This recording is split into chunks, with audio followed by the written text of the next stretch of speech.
Hello beautiful soul! Welcome back to my channel. This is my channel from Japan, kabayan Sagittarius. This reading is for you. Tingnan natin na iyong May 31 to June 6, 2026. Maraming salamat muna sa mga subscriber, new subscriber, cross-watcher, at sa mga bagong pasok dyan. Welcome na welcome kayo sa bahay ni Ate Aimee, sa mga nag-like, nag-hype ng aking video, sa mga hindi nag-skip ng ads at comments. Yan, God bless you all. Sa mga nagpa-personal reading din, God bless you all.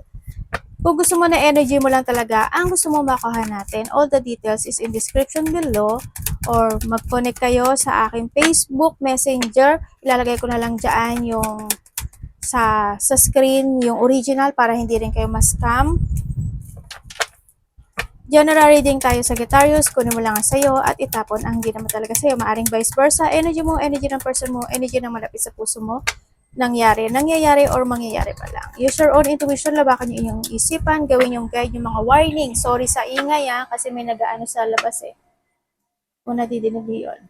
Kuha tayo ng iyong angels number this week.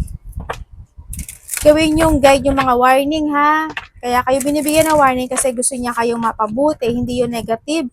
Kung iniisip nyo negative yun, ay sorry. Nasa inyo na yan. It's your choices, okay? Sagittarius.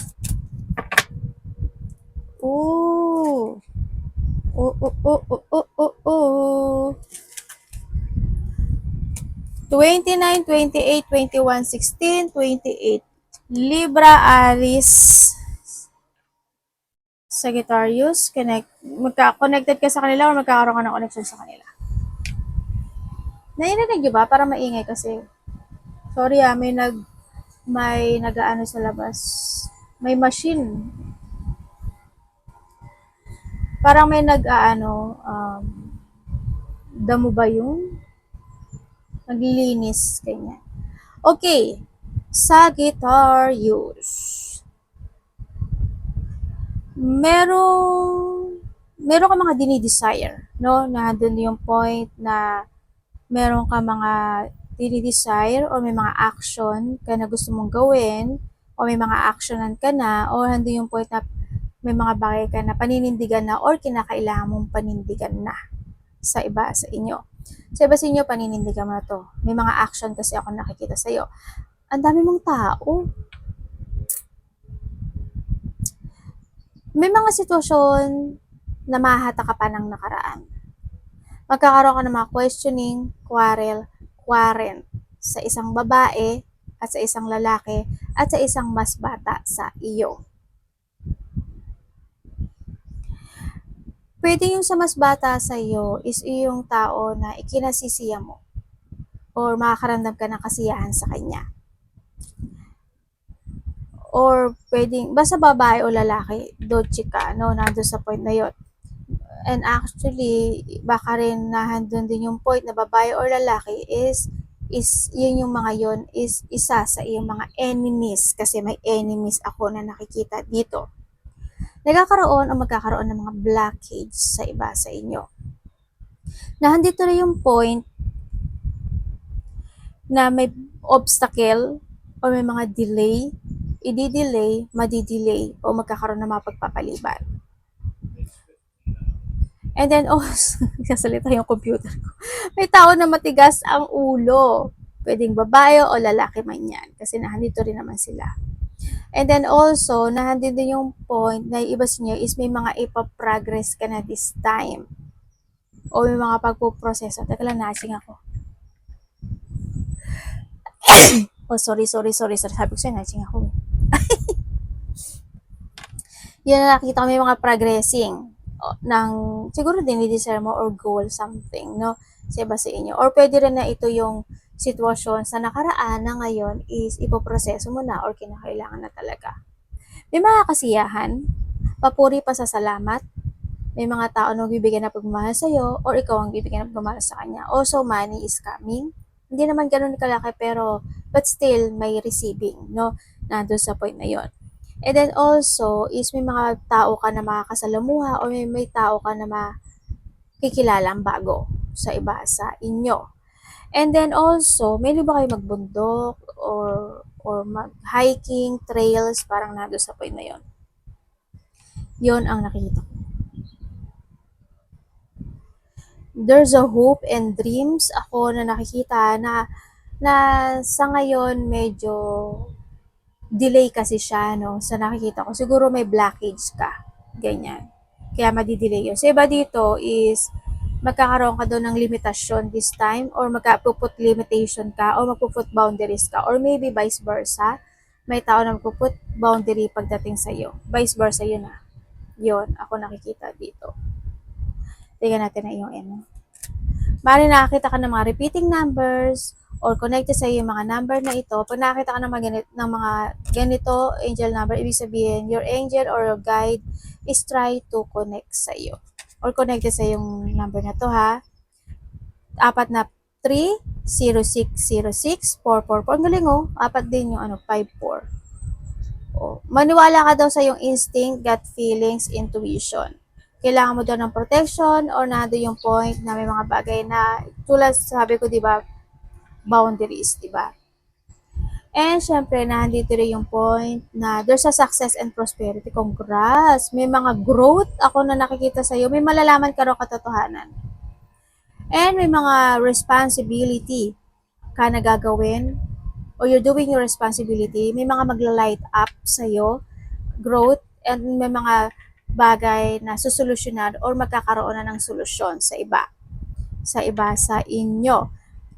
And then also, changes is coming and handun din yung point of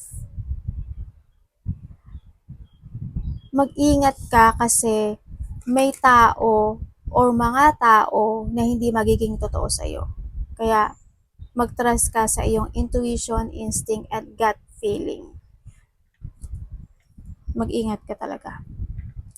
Si Basinyo is need to enlightenment. Yung ganda nito. Kasi 3 is your creativity and the goal that you achieve and the fruition and the fulfillment that you will achieve and the starting and new beginning at nandito rin yung point na may paghihintay ano sa iba.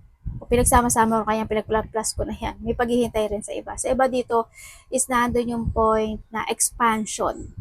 May mga siguro, may mga expansion situation, magkakaroon ka ng mga options, o may mga i-discover ka, may mga bagay ka na i-prepare sa iba. Okay, let's go. 333. Hope, sorry sa ingay, optimism, liberation, success, prosperity, excitement, enthusiasm. Hoy, diba ang ganda? Sabi ko sa iyo eh. Is also the growth of your life, no? Yung progreso. The problem you have today will eventually disappear. Congratulations, di ba? Growth nga. Your guardian angel encourage you to maintain a positive outlook on life since your luck may be about to change. May mga commitment ka, oh. And your angel is trying to protect you or you need to protect yourself. O, di ba? May changes happen sa iyo. Yan, luck may be about to change. It is time to put to use your captivating energy and inspirational Tagalog English eh. Inspirational personality. Don't let your ego get the best of you. Uy, wag ka magkapatalo sa ego mo ha. Kasi pwede kasi yung ego mo ang makapagbigay sa'yo ng messing situation. Ano lang, parang ano lang, grateful, gratitude, calmness, ganyan. Ha? But still, the luck is coming. And growth. So, di ba? Yung ano mo daw, disappear, problem you have today will eventually disappear. Congrats. Energy ni Sagittarius. Kung ano man yung mga problema na yan, matatapos na. Oh, Wheel of Fortune. Sabi ko sa'yo. Energy.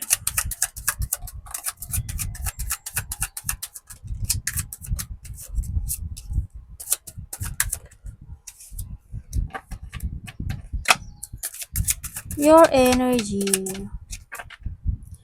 Okay, pagdating sa yung energy, ang nakikita ko sa'yo dito is andun yung point na what goes around comes around. Siguro ano man naman ibig sabihin. Kung ano yung pinula mo, yun ang aanihin mo. Pagdating sa yung energy, okay naman siya. It's good, happy, comfortable life. Andun din yung point of you will enjoy the reward of your success dahil ibinigay mo talaga yung effort mo doon. Yun na nakikita ko sa happiness. Iba sa inyo may mga hinihintay kayo o kaya naman is may mga makakaramdam ka ng mga instant luck, instant opportunity, instant change, or instant good karma sa'yo. It's more on happiness. Ako nakikita sa iyo dito. May mga reward no, dito. May mga achievement and award na pwede rin na may mga makakausap ka, 'di ba? Na makapagbibigay sa iyo ng magandang feelings sa iba sa inyo. Sa iba sa inyo may mga lakad, ano, yan, may mga travel, malayo man yan o malapit. Andito rin yung point, no, it comes sa yung energy, is may mga movement ako nakikita sa iyo. Either may mga kakausapin ka, may mga makakasalamuha ka, o kaya naman is magkakaroon ka na this time ng clear paths, ganyan, o kaya is may mga positive destination ka na this time, pwedeng na doon sa point na yun. Pwede rin na doon sa point na, ay, pinupo ako ng anak ko. Teka lang. Pwede rin na doon sa point na yun na ang nakikita ko sa iba sa inyo is may mga forwarding situation ka. May mga movement na gagawin. Diba? Iba dito may hinihintay daw. Pwedeng may hinihintay kayo, kaya naman may mga makakausap ka na medyo magkakaroon ka ng doubt sa kanila or ikaw o sila magkakaroon ng doubt sa iyo, mga ganun. Parating. Anak, kasi nahandyan ka naman. Parating kay Sagittarius. Yan ako, reklamo na reklamo. Kasi nahandito siya. Dito ka, dito. Tapos, pag nabangga ka, parating kay Sagittarius. Pa to, mating na isa. Sagittarius, parating sa'yo. Bakit? Wala namang ginagawa si mami Excuse me. Tinapos sa kabilang ano Ante tumante. Ooh. Okay, parating sa iyo. Parating sa iyo, tulad ng sabi ko kanina, is may mga makikilala ka na bagong tao o makakasalamuhan na bagong tao. Sa iba naman sa inyo, is there's a new journey happen into your life. Di ba? San ka? Sa iba naman sa iyo, is may mga new project, may mga new creation, or you are inspired this time. O may inspired ka raw. Magkakaroon na parating sa iyo is magkakaroon ng mga collaboration, dealing, partnership, or may mga recognition. Alam mo naman siguro ibig sabihin ng recognition, di ba? Okay. I-research nyo na lang. Okay, ang nahandito revive the magician. Wow, panalo, bakit? Alam mo, may maraming opportunity na darating sa iyo. May mga offer ako nakikita sa iyo, marami. Instant opportunities or may mga offer na darating sa iyo. Or sa iba dito, this is your idea, no, na ifo-force mo, na a-actionan mo. Baka nga rin maging busy ka rin sa nakikita ko sa iba sa inyo. Yan. Ang dami kasing tao. Ano bang meron sa iyo? May mga travel din ako na nakikita sa iba sa inyo. Malayo man yan o malapit. And then also, ang nakikita ko sa iyo, may mga time daw na pwedeng malakit yung likod mo, batok mo, balikat mo, balakang mo. Yan. May mga pananakit. No? Ako nakikita sa inyo. May namatay. Diba dito either this is the past sa iba, no? Yan nakikita ko dito. Or may marireceive ka na news na ganun. Or may mga pag-uusapan kayo related doon. So iba dito, someone's abandoning. Maybe you abandoning something, someone, or may tao nag-abandon na sa'yo. Sa iba naman sa inyo is there's a miracle coming sa'yo, no? Yun na nakita ko sa iba sa inyo. Alam mo, may lalaki lalaki, either this is an offering or may lalaki na hihingi sa'yo ng tulong or tutulungan mo. Yun na nakikita ko. Vice versa. Also, the good news is coming. May good news, happiness, fulfillment, and achievement. Abundance also is coming to sa iba sa inyo. Sa iba naman sa inyo is there's a new love life. Ano ba yan? Kung wala naman kayong love life, eh mas good naman to, no? Pero dito kasi is merong new love life na darating sa'yo. Anak, excuse mo na. Alam mo, may nakikita ko ditong tao na gagawin niyang lahat para sa'yo. Yun ang nakita ko. Ang ganda ng card mo, ha? Dapat mong iwasan sa Sagittarius.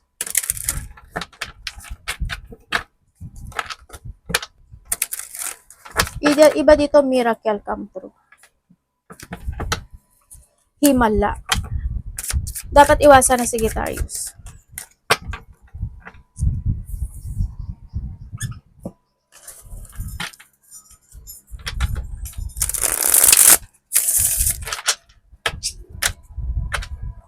Sagittarius, dapat iwasan po.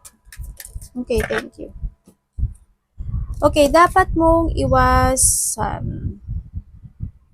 Okay, dapat mong iwasan. Iwasan mo yung ma-stagnant ka. Iwasan mong tamarin ka. Iwasan mo na hindi ka mag-focus at hindi ka maging practical. Iwasan mo yung mga taong matitigas ang ulo or being matigas ang ulo, iwasan mo yun. Iwasan mo rin na hindi ka mag-focus to improve, to develop, or to give your hard work sa mga bagay-bagay na gusto mo mag-success sa buhay mo. Huwag ka rin mag-overthinking sa iba sa inyo. Sa nakita ko dito. Iwasan mo rin na hindi ka magkaroon ng paghihigpit sa sarili mo, sa pera man yan, o sa mga paggastos mo, o kaya sa mga taong makakausap mo. Kailangan mo rin maghigpit kung saan aspeto ng buhay mo yan. Diba? Sa iniinom, kinakain mo, pwede rin doon sa point na yun. Basta kailangan mo daw ng maghigpit o kailangan ng paghihigpit. No? Andun yung point na yon. And then also, ingatan mo rin yung sarili mo kasi baka may mga makain ka o may mga mainom ka na hindi makakagood para sa'yo. Kasi pwede rin kasi may mga time na manakit talaga yung tiyan mo o bandang gitna ng katawan mo. Kabagan ka, sikmurain ka, magka-LBM ka, o ano man yung pananakit, kasi may pain ako nakikita sa'yo. Mag-ingat ka na lang. Iwasan mo yung yung hindi ka magkaroon ng pag-iingat sa sarili mo o kaya naman is not to recover yung mga situation na nagiging difficult sa iyo. Kumbaga kailangan mo rin magkaroon ng recovery do sa mga bagay na yan, no? Sa nakikita ko sa iyo dito. Kung nagagamble ka or may mga paggagamble na tao, sabihan mo sila. Kung nagagamble ka, basta ano lang, okay lang naman, hindi ko naman kayo pinagpabawalan, buhay nyo yan, pera nyo yan. Ano lang, balance lang ha. Love, kapatid, anak, magulang, karelasyon, kaibigan, pamilya. Iwasan yung mga bagay o sitwasyon na pwede ma-frustrate ka ha. Yung pwede ika-frustrate mo, ka-stuck mo. Love.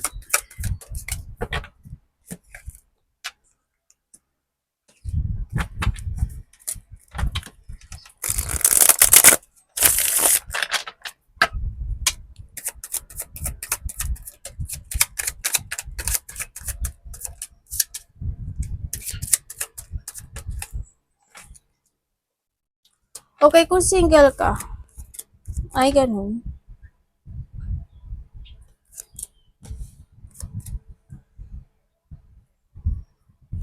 Kung single ka is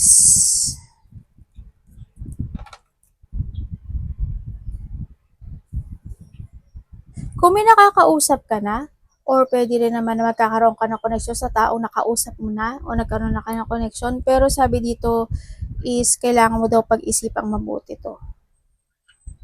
Kung ano talaga yung pakay niya sa'yo. Pero nasa sa'yo yan. Pero yun ang sinasabi, you need to see the fact. Yan.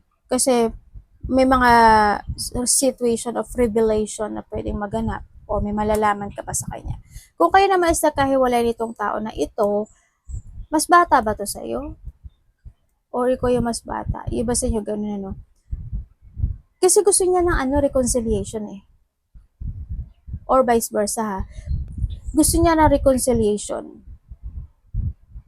Yun ang nakikita ko dito. Nagkakaroon ng paghihintay, naguguluhan siya, pero gusto niya magkaroon ng pagbabago or gusto niya nagkaroon ng healing pagdating sa connection na ito. Yun ang nakikita ko. And then, kung kayo naman is may third party relationship, dahil may nakita akong pupo dito ng anak ko, yan, siguro naman alam nyo na yung gagawin nyo dyan, di ba? Hindi na rin naman kagulat-gulat at kasyak-syak yung sitwasyon na yan dahil palagi naman ganito, di ba? Yun, palagi naman din kayo nag-aaway at hindi rin kayo nagkakaintindihan. Pero nasa sa inyo yan. At alam ko na alam mo naman din na meron. Yun. It's your choice. Kumbaga. Ayan na ba yan? Kung wala naman kayong third party relationship, alam mo yung sitwasyon na nahandun yung point na may gusto siyang ibigay sa'yo or ikaw may gusto kang ibigay sa kanya, hindi mo maibigay-bigay. Nado sa point na yun. May mga time din o sitwasyon na may mga, kung nagkaroon kayo ng pag-aaway, hindi pagkakasundo, o magkakaroon kayo ng ganun, magkakabati pa rin naman din kayo. Sa nakikita ko dito, may malalaman ka daw na ikakagulat, ikakasyak, o ikabibigla mo sa connection na ito. Ikaw sa kanya o siya ito sa'yo. Yun ang nakikita. Iba sa inyo LDR kayo, no? Yun ang nakikita ko dito.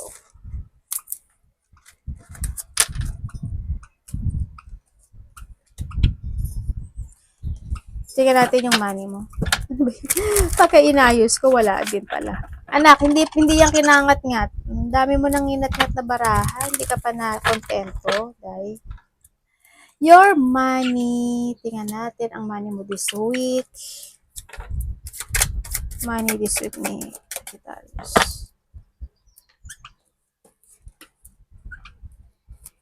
Anak, excuse me. Sinawi. Sinawi ko yung ano ko.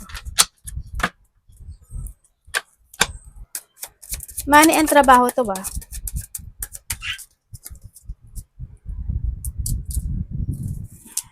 Okay, your money and trabaho. Uy, the full, oh. Okay, pagdating sa iyong pera or trabaho, alam mo ba, ate magsasucess ba? Magsasucess ba? Kasi sabi dito is magkakaroon ka daw ng resetting eh. Or may mga bagong simula na magaganap sa'yo. Yun na nakita ko. Sa money mo, andun naman din yung paglaya, ano? Ibig sabihin, may mga, sa iba sa inyo, lalaya kayo sa hardship o sa mga difficulties na magaganap sa iyo. Nado sa point, may paglaya. Isa iba naman sa inyo is mayroon daw kayo mga sisimulan o sisimulang muli. Na yun yung makakatulong sa inyo sa inyong kaperahan o trabaho. Sa iba naman sa inyo, ang may nakita ako dito na tao na pwedeng magkakaroon ka ng disappointment sa isang, either kasama mo to sa trabaho or basta trabaho and money to eh. Babae siya eh. Hindi ko alam kung bakit, pero magkakaroon ka ng lungkot, disappointment sa kanya. Yun ang nakikita ko dito. Pero actually, ito lalaki rin to eh. Babae man siya o lalaki ha, sa iba sa inyo. Sa iba naman sa inyo is may tao na naglilihim o may lihim pagdating sa pera.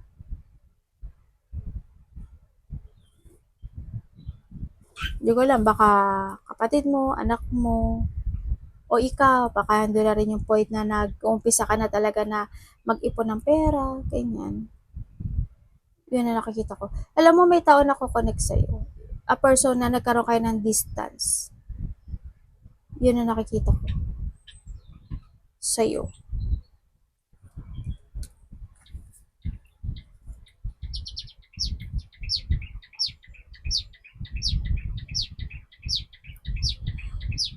Sa money mo kasi this time, mas magiging more on wiser and stronger ka this time. Parang meron kang ili-leaving behind pagdating sa trabaho man yan o pera kasi you're going toward to a calmness situation.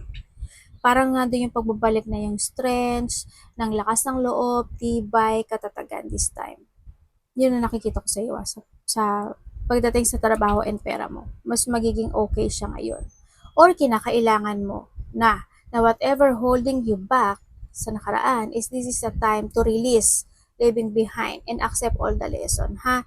Yun ang iba naman sa inyo, o kailangan mong ilaya yung sarili mo sa isang sitwasyon na hindi makakagood para sa'yo. Kasi yun yung makapagpapatak sa'yo para hatakin ka pababa at hindi ka makalipad o makaahon.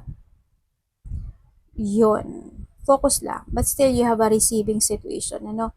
Yan. May mga ano naman eh. You are ready to fight naman eh sa lahat ng darating sa'yo this time sa nakikita ko sa ito. Arigato namaste, God bless.